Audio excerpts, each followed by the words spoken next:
à tous et bienvenue sur cette nouvelle vidéo. Aujourd'hui on va voir donc les sorties d'avril qui vont sortir là sous les prochains jours. Donc je les ai rangées par ordre de sortie. Alors je sais qu'il y en a beaucoup qui sortent en avril mais je les ai pas forcément tous notés. Alors oui, il y en a qui m'intéressent pas, mais il y en a que auraient pu m'intéresser, mais au vu de ma toute petite pile à lire, je me dis que si je fais une sélection plus serrée, ça m'évitera de faire des bêtises, voilà. Donc on va commencer, je vais vous mettre à chaque fois les photos aussi, vu que forcément je peux pas avoir les livres pour le moment.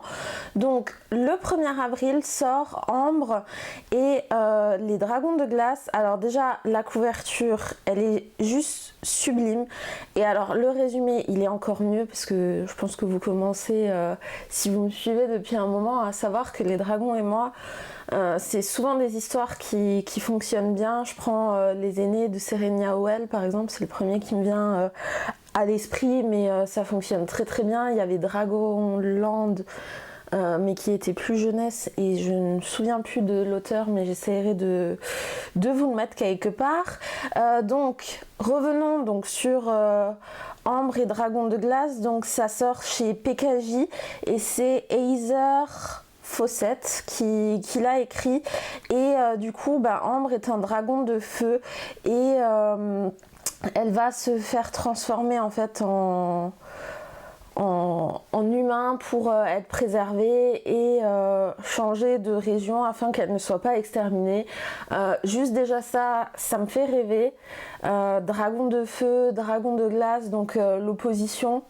Moi je veux voir ce que ça donne, donc je suis très curieuse.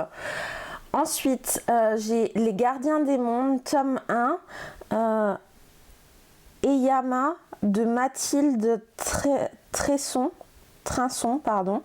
Je ne sais même pas de quelle maison d'édition c'est, à savoir que donc ça sort aussi le 1er avril, et moi je prends mes informations sur le site Booknode. Donc voilà, depuis les décennies, il y a un petit nombre d'habitants qui sont formés à devenir gardiens du monde, et donc ouais. Jeune femme énergisante et intrépide en fait partie. Rien qu'avec la couverture, en fait, moi clairement, il m'a trop donné envie. Donc je pense que je vais me le prendre. Ensuite, le 6 avril, il y a Alunia, tome 1 de Tiffs chez les éditions Plume Blanche, qui va sortir. Alors déjà, couverture sublimissime, et moi le seul truc que j'ai vu c'est mourir et mieux vivre. Voilà, c'est écrit en bas de la couverture. Moi ça m'a suffi, j'ai vu le truc, je sais que c'est édition Plume Blanche, je cherche même pas. Donc normalement dans la barre d'infos, si je vous ai tout bien fait, je vous ai quand même mis les liens soit vers Livre Addict ou soit vers Booknode pour que vous puissiez lire le résumé. Moi je veux pas en savoir, il y a vraiment trop de chances que je le commande. Ensuite, je me suis notée, mais j'ai rien mis de plus parce que je n'ai toujours pas commencé la saga. Mais c'est chez Inceptio, Surnaturel, le tome 2, Transformation, donc partie 2, vu qu'à chaque fois c'est divisé. Donc je ne l'ai pas encore lu, mais j'aime bien ce que la maison Inceptio fait. Donc je me le suis juste noté. Donc c'est pour le 9 avril. Et dans une toute petite maison d'édition alsacienne, j'ai précommandé un livre que je souhaite découvrir. J'en ai commandé d'ailleurs plusieurs pour découvrir la maison d'édition. Donc c'est L'Alsacienne indépendante pour la maison d'édition. Le livre c'est Bleu Divin, le tome 1, La Servie de Coralie Darcy. Pardon. Là pareil, je me suis pas noté le résumé. Je sais qu'on va parler de personnages forts, j'avais vu un live, etc. Ça m'a beaucoup intéressée, et voilà.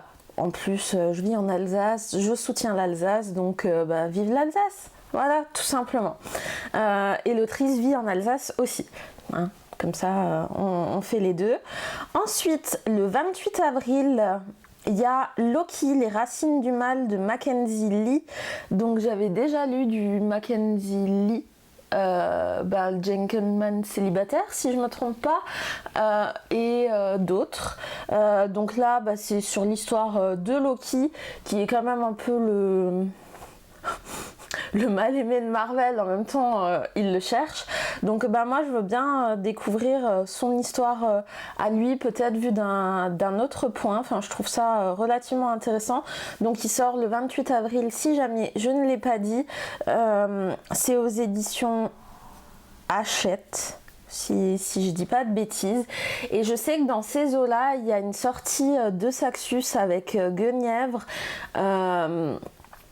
Je sais qu'il sort, je ne l'ai pas commandé et je pense pas spécifiquement le lire, en tout cas dans un premier temps, à moins qu'il y ait vraiment des éloges dessus. Mais sinon, moi, la sortie que je me suis mise, donc c'est pour le 29 avril, toujours chez De Saxus, et c'est La Cité de Letton, donc qui a été traduit, alors je sais plus le titre en anglais, mais déjà la couverture elle est sublime. C'est de S.A. Chakraborty, et excusez-moi si jamais j'ai écorché le nom. Moi je l'ai précommandé dès que j'en ai entendu parler. C'était le Bookinarium sur Instagram qui en a parlé et qui l'avait lu en VO si je me trompe pas, et qui disait qu'il était juste sublime, et elle attendait aussi la sortie de Saxus.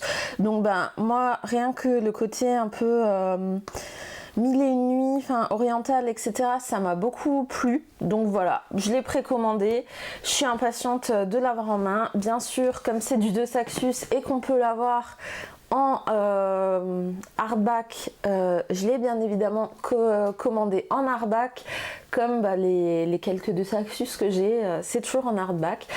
En tout cas, j'espère que cette vidéo vous aura plu, que vous allez avoir de belles lectures. N'hésitez pas donc à liker, à laisser un petit commentaire ou à vous abonner à la chaîne. Ça aide à évoluer, et j'espère que ce nouveau setup vous plaît. À très bientôt, au revoir.